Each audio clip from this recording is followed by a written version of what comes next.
কিন্তু সবাই যদি আমরা উন্নতি চাই, সবাই যদি যারা আপনারা স্টেক হোল্ডার আছেন সবাই যদি উন্নতি চান, উন্নতি হচ্ছে না কেন? বাধা কোথায়? কে বাধা দেয়? তবে আমি মনে করি যে লালদিয়ার চরটাকে যদি ওনাদেরকে দেওয়া হয় তো সেক্ষেত্রে এখানে ওনারা এটাকে আমাদের বন্দরের চেহারা বদলে দিবে। বাস্তবতা তো হচ্ছে যে সবাই পোর্টের উন্নতি চায়। আপনি elected chairman of Bangladesh shipping agents association BSAA, আপনারা উন্নতি চান, পোর্টের যারা লেবারার আছে তারা উন্নতি চান, যারা ব্যবসায়ী তারা উন্নতি চান, যারা কনজিউমার তারা উন্নতি চান। সবাই তো উন্নতি চান। বাধাটা কোথায়? না, কথা হচ্ছে যে আমাদের এখানে কথা হচ্ছে যে আমরা যেটা চাচ্ছি, হুম। আমাদের সদিচ্ছা দরকার। আমরা কি চাচ্ছি? আমাদের কথা হচ্ছে আমরা কস্ট মিনিমাইজ করতে চাই। আমরা যদি পোর্টের সক্ষমতাকে যদি আমরা ভালো অপারেটর দিয়ে যদি এটাকে দ্বিগুণ করতে পারি, আমার বিশ্বাস আমাদের কস্ট অনেক কমে যাবে। তো কস্ট কমে যাওয়ার মানে কি? আপনি আপনি আলটিমেট আপনি আমার আপনি আপনি সার্ভিসের বিষয়ে কথা বলছেন যে কস্ট কমে যাবে কিংবা এখানে ক্যাপাসিটি অনেক বাড়বে, সেটি তো সবাই আমরা জানি। কিন্তু সবাই যদি আমরা উন্নতি চাই, সবাই যদি যারা আপনারা স্টেক হোল্ডার আছেন সবাই যদি উন্নতি চান, উন্নতি হচ্ছে না কেন? বাধা কোথায়? কে বাধা দেয়?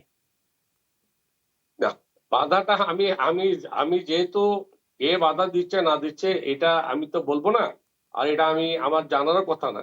বাট আমার কথা হচ্ছে যে আমরা চাই, যেহেতু অ্যাজ এ বিজনেসম্যান, যেহেতু আমি ট্রেডের শিপিং সেক্টরটাকে প্রতিনিধিত্ব করে আসছি দীর্ঘদিন ধরে, আমরা মনে করি যে আমাদের এই সেক্টরটার অনেক পরিবর্তনের দরকার আছে।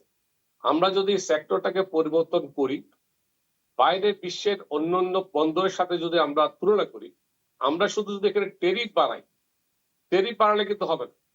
আমি কি ফ্যাসিলিটি দিচ্ছি জি। সেটা আমাদেরকে দেখতে হবে। হুম। তো সেদিক দিয়ে যদি আমরা বিবেচনা করি, আমাদের কিন্তু অনেক সুযোগ আছে। ওকে। আর বে টার্মিনাল তো আমাদের জন্য একটা বিশাল অপরচুনিটি। সম্প্রতি সেটা আমরা আপনি ভুল করেছি। সম্প্রতি আপনি নিশ্চয়ই দেখেছেন, আ অবশ্যই আপনি জানেন যে লালদিয়া টার্মিনাল পরিচালনার জন্য APM টার্মিনালসকে দেয়া হয়েছে। একটি আন্তর্জাতিক খ্যাতিসম্পন্ন একটি প্রতিষ্ঠানের অংশ। তো এই প্রতিষ্ঠানকে দেওয়ার পর এখন অনেকেই বিরোধিতা করছেন। পোর্ট সংশ্লিষ্ট অনেকেই বিরোধিতা করছেন। তাদের বিরোধিতার কারণ কি? না, বিরোধিতার কারণটা আমি ঠিক বলবো না। তবে আমি মনে করি যে লালদিয়ার চরটাকে যদি ওনাদেরকে দেওয়া হয় তো সেক্ষেত্রে এখানে ওনারা এটাকে আমাদের বন্দরের চেহারা বদলে দিবে। কারণ ওনারা মডার্ন ইকুইপমেন্ট আনবে এবং সেখানে আর সবচেয়ে বড় কথা হচ্ছে লালদিয়া চরের লোকেশনটা যে জায়গায়, যেমন বন্দরটা হচ্ছে আপনি জানেন যে টাইডাল পোর্ট, সেখানে জোয়ার ভাটার সম্পর্ক, এখানে একটা গুপ্ত খাল আছে, কিন্তু লালদিয়া চরটা কিন্তু গুপ্ত খালের বাইরে। তো সেখানে আমরা মনে করি সেখানে 11 মিটার 12 মিটারও জাহাজ ঢুকতে পারবে।